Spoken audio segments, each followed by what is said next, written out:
聖經達人簡介 Tim Mackie， 聖經工程 Bible Project 嘅聯合創始人同首席學者，波特蘭西部神學院教授。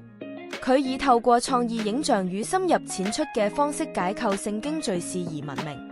N.T. Wright Nicholas Thomas Wright 當代最重要的新約聖經學者之一，曾任英國聖公會德倫主教，現為牛津大學威克里夫學院高級研究院士。佢喺歷史耶穌研究及保羅神學方面有着舉足輕重的地位。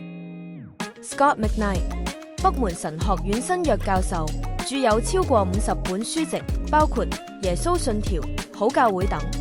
佢對早期基督教、歷史耶穌及新約聖經有深入研究。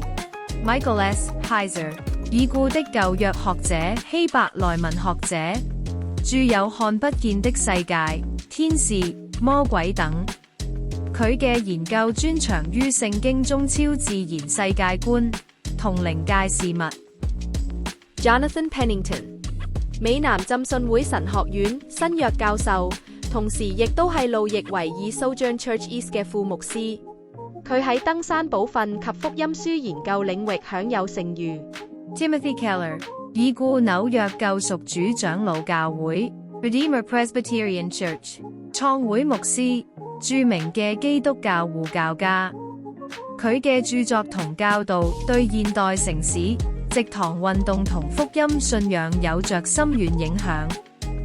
歡迎嚟到聖經達人秀，我哋運用人工智能為大家翻譯同埋濃縮世界各地神學家嘅精闢見解，務求將一啲聖經唔明嘅變做聽得明、入到腦嘅智慧。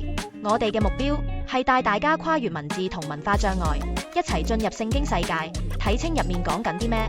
如果你想同我哋一齊深度探索信仰，記得訂閱我哋，撳埋個鐘仔，同埋share俾身邊嘅朋友啊！